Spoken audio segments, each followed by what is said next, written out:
Maintenant qu'on a vu à peu près les règles globales d'un bon design, on va essayer de s'attarder un peu plus sur ce qu'on appelle la charte graphique. En fait, quand vous créez un document, quand vous créez un visuel, vous le faites généralement pour une entreprise, pour votre boîte, pour votre restaurant, pour votre événement. En tout cas, il y a toujours quelqu'un qui fournit ce document, qui montre à voir ce document, souvent pour une action qui lui appartient, sur laquelle il est impliqué. Il a donc une identité aussi doit venir de celui qui l'émet. Quand on travaille pour un restaurant ou pour une marque, on veut, le patron du restaurant, le responsable de la marque, veut qu'on puisse reconnaître la marque de l'entreprise. Vu que le produit que vous allez vendre, par exemple le menu que vous allez présenter, vous allez recréer un document et en fait, l'idée, c'est qu'on va voir le service que vous proposez, c'est-à-dire quel menu vous présentez, mais également, on va reconnaître que ce menu est présenté dans tel restaurant. Quand, vous allez faire une plaquette de présentation de la nouvelle chaussure de Nike, ça ne vous concerne pas, mais ça se pourrait, quand on va faire la pub de la chaussure, l'idée, c'est qu'on comprenne, qu'est-ce que c'est comme chaussure? Pourquoi il faut que j'achète ces chaussures-là? Mais qu'on comprenne surtout que c'est Nike qui vous propose ce document-là. Et donc, tous les documents qui sont créés, et c'est la même chose à l'IFA, doivent respecter une charte graphique. Une charte graphique, c'est quoi?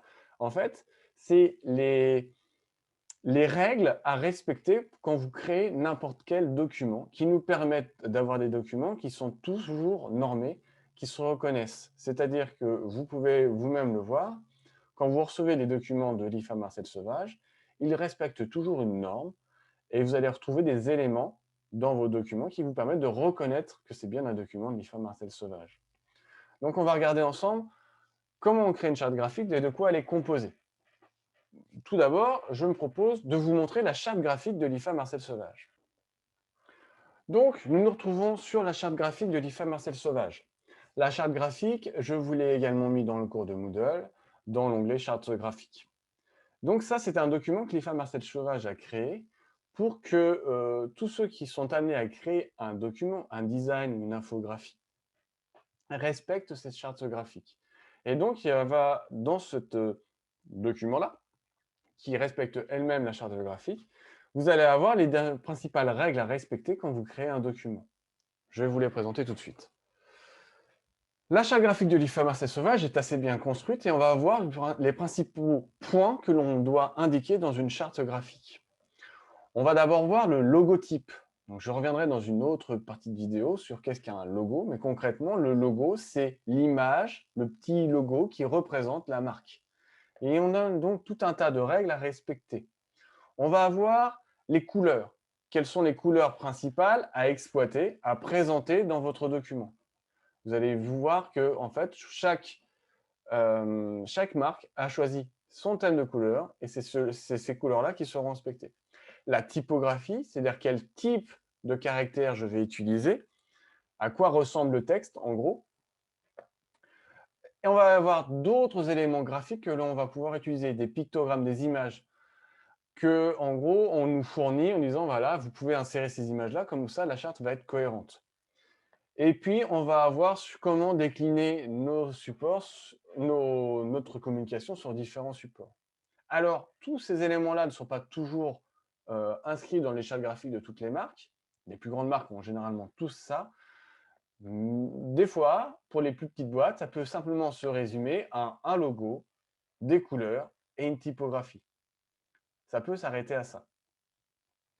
C'est, disons, le minimum à avoir. Si vous avez juste un logo et si vous n'avez même pas pensé à des couleurs, généralement, vous risquez, en fait, si vous ne respectez pas une charte graphique, vous risquez d'avoir des documents qui sont émis, que vous créez, et qui ne vont pas être reconnus comme émanant de telle boîte. C'est-à-dire qu'en gros, vous allez avoir une boîte, une entreprise, vous faites de la publicité, et on ne va pas reconnaître que c'est en fait votre entreprise qui crée ces produits-là ou ces services-là. Alors, allons voir rapidement en détail la charte graphique. Je vous invite à aller la voir plus en détail par la suite vous-même.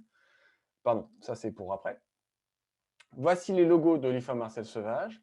Donc, voici les 3 logos qu'on peut utiliser et dans quelles conditions on doit les utiliser. Voilà.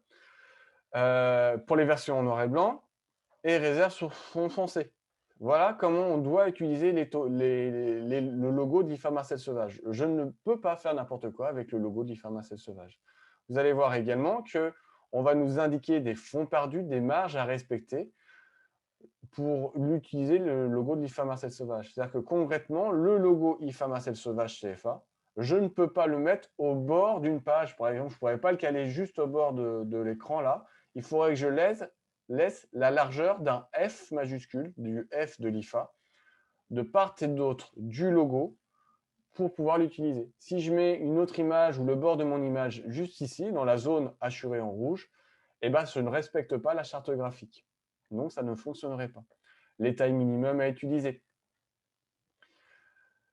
Comment et où placer le logo? Est-ce que j'ai le droit de l'avoir sur un fond? Est-ce que du coup, quand il est en bord d'image, vous voyez, c'est pas le F en entier? Ce que je n'ai surtout pas le droit de faire, je ne peux pas le passer en bleu, je ne peux pas le mettre de côté, je ne peux pas déformer et allonger le logo, je ne peux pas le mettre sur un fond rouge, etc., etc. Voici des exemples d'utilisation. Et comme vous pouvez le voir, sur beaucoup, peut-être des cours chartés que vous avez à suivre, vous avez des documents où vous allez retrouver ces logos-là et le logo de l'IFA.